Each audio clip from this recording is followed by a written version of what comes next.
Looks nice and thick. Okay, well look at that. It's real nice. Look how clear that is. Now, even though I had to cook it for a long time, I cooked it very gently, and I had to stir it a lot too, but I stirred it very gently too for the same reason, because I don't want a bunch of little bits of hide in there. You know, I wasn't like stirring it vigorously, so I didn't really break the hide up too much. I just ran around and got like 12 different things, dinner plates, pots, anything I could find to pour that glue out, because it was quite a bit of glue.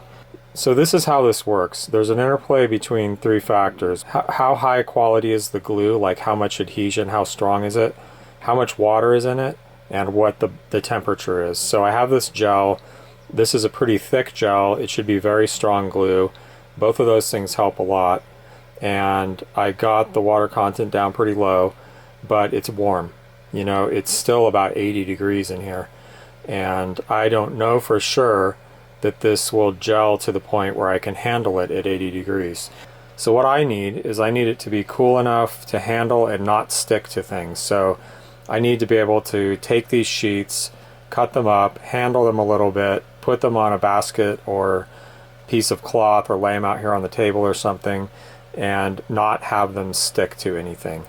That's really the key. So I'm not sure that's going to happen. We'll find out pretty soon.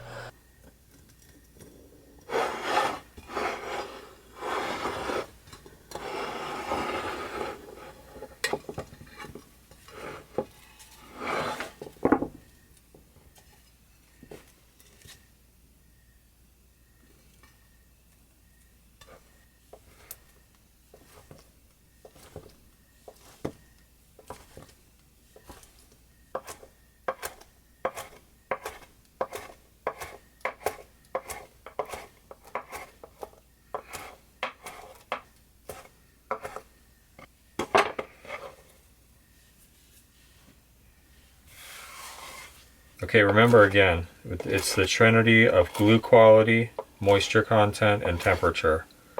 So if one of those things off and your glue is too sticky, you'll know because it'll keep sticking to everything, you know. Like the temperature of your hands will melt it. Like if I held this in my hand long enough, it would start to stick because, you know, my hands are very warm.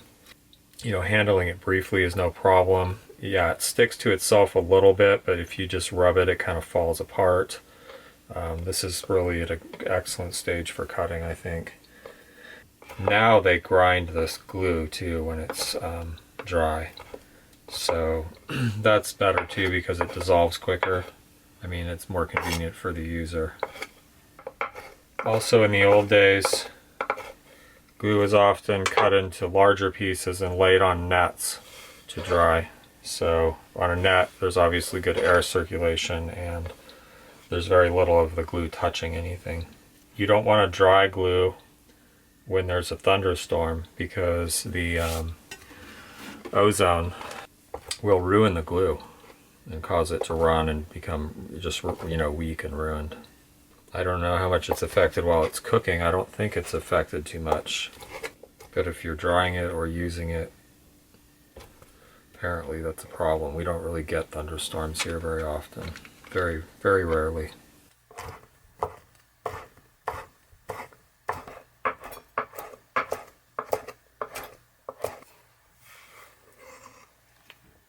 Here we go. It took me about an hour and a half to cut all that glue. Not too bad. Now I'm going to do this occasionally. You know, I do it one time through now, and I'm just trying to break up the pieces. You know, there's a lot of pieces that are stuck together, and they're not really glued together. They're just kind of stuck because they're a little damp. If two pieces are stuck together, the surface between them isn't going to dry, like this here. So I want those apart. Every time I do this, I expose more new wet surfaces. Those dry off, and pretty soon I'll end up with just all individual pieces of glue and nothing really stuck together.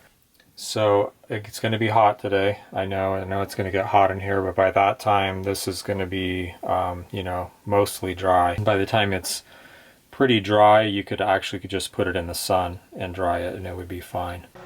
Here is what's left, and I'm adding water. I'm just going to barely cover that and leave it to simmer and go back to sleep. It's almost 9 o'clock now. I probably put this on to dry at about 6 with the fan. Fairly dry to the touch. And now that it's dry enough, I can really kind of rub it more vigorously. This is still too wet to get real warm, or it's gonna melt. So yeah, I mean, it's not gonna get real warm in here until probably at least 11 or 12. So I think we're doing pretty good. So for now, my main work is to get this broken apart, any pieces that are stuck together, and then just continuing to do that every once in a while until all the surfaces are dry. Okay, here's batch number 2. It's nice and thick, ready to pour off. You can see it's much more murky. The pieces of hide are starting to really fall apart, and that makes the glue look murky.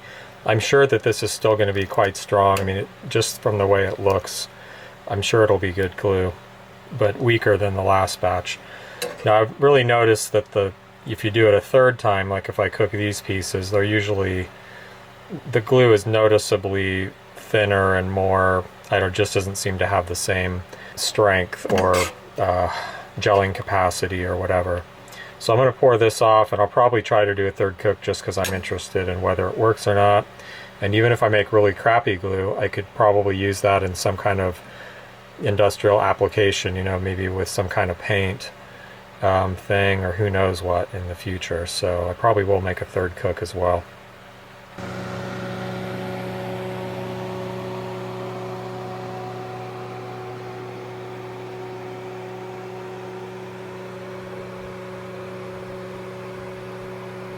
Now here's something that I do not want to see, which is the sun is coming in the window and getting on the glue. It hasn't become a problem yet because the sun is still cool. Some of this glue is pretty wet, and if it gets really warm, it's just going to melt all over the cloth. So I'm going to get all the glue out of that corner and away from the window.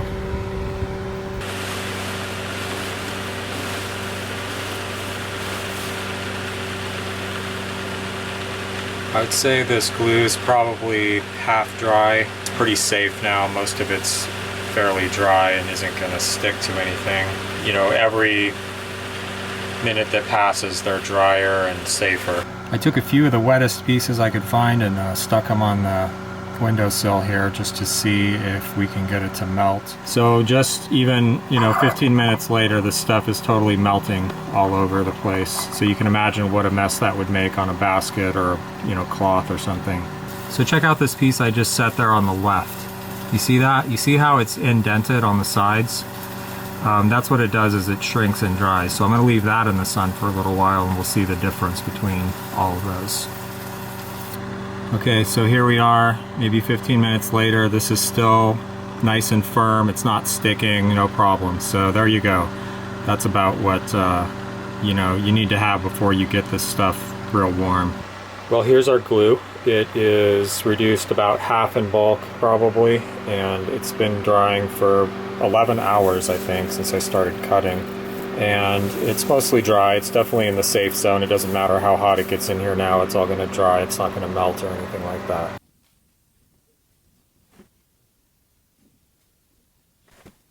Now it's a few days later. I've been making glue pretty much consistently for a few days here. Every day it has been between 95 and 101 degrees in here. Right now it's 98 degrees, and this batch I cut at 3:30 a.m. and got the fan on it right away, and it's just a race to keep it, to get it dry enough so that it's not going to stick. So what'll happen is it forms a skin on the top as it dries, like right here by the fan, but the bottom gets wet because it's against like the cloth there, and I'll flip it over and it'll actually be gooey and wet and starting to stick. Probably turned them like 6 times today just to try to get them dry enough so that they're not going to stick, and then I'm home free. I think I'm just about there right now, but just a few of these are still having a tendency to almost stick to the cloth.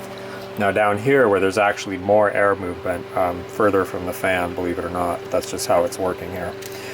These are almost dry. Some of these are actually completely finished, and a lot of them are close. They're obviously all safe. It doesn't matter now if it gets to be 120 degrees in here, like these ones that are mostly dry are not going to be any kind of problem. You can see that this whole process is a little bit of a campaign because it takes so long, and you have to be adaptable. The temperature's not cooperating, so I have to time my pours in the evening, and then still they're not ready to cut. Every batch of glue I've cut at 2 to 3:30 a.m. Fortunately, I guess, I feel weird saying that, I've been waking up at about then every night anyway. Like last night when I went to bed, I was like, yeah, I'm gonna wake up at 3:30 anyway, so I'll just cut the glue then. And that's a good thing, because if I hadn't, this would have been a disaster. The only thing I could have done is taken these partially finished pieces and tried to refrigerate them and hope they didn't stick together. I mean, that's just how it is. I don't have a cooler space than this to work in. So yeah, you can see it's a little bit of a war campaign here to get this done. Now I'm gonna do a little tie-up video and talk about some points and where to go from here and some things I learned from this batch and I don't know, stuff like that. And I'll see you then.